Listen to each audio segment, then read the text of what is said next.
Let's talk about seeing narcissistic relationships from the outside. In other words, for people that don't have experience being in narcissistic relationships or don't have close family members, are basically lucky.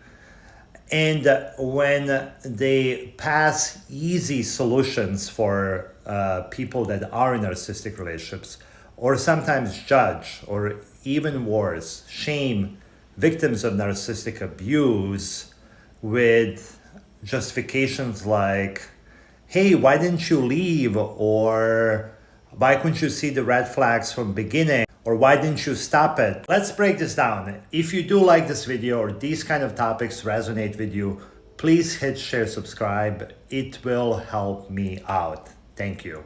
There's also this thinking that I wouldn't get into narcissistic relationships. I know better. I have it figured out.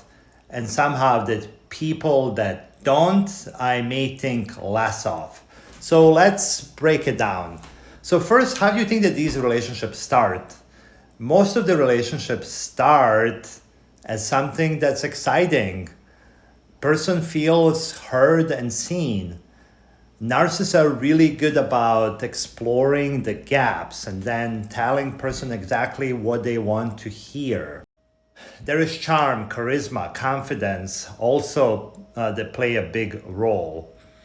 None of these relationships start on a first date person saying like, hey, I am going to abuse you and I'm going to deploy all sorts of manipulative tactics on you. I'm going to question your reality and make you really confused and make you self-doubt.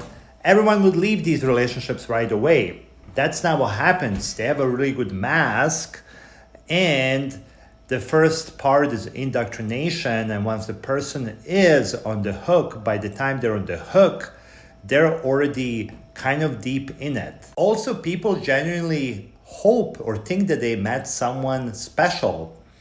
So narcissists will exploit things like hope, and if you do have a hope, so there is a potential for being exploited. Second point is that these type of patterns are easier said looking backwards than looking forward. Also, red flags are easier to be identified in retrospective than while they're happening. Why? Well, there is a good old benefit of the doubt. So when you are in position, when you have something that you are not feeling great about, often people think to themselves, I'm being unreasonable. I need to give this more of a chance. I need to be more flexible. And there is that hope in mind that's kind of present. And there's a society messages how we should be giving people benefit of the doubt. The third point I want to make is that gaslighting works. And in these type of patterns, that is something that's systematic. So when you do try to bring something up, and you're met with denial of your reality, being called sensitive, no, that didn't happen, what are you talking about? You're exaggerating, you're making a huge deal out of it.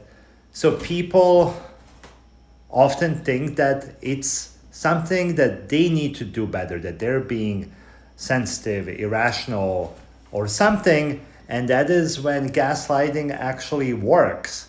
So, and that's what keeps these type of patterns going. And there are so many other nuances to these type of relationships.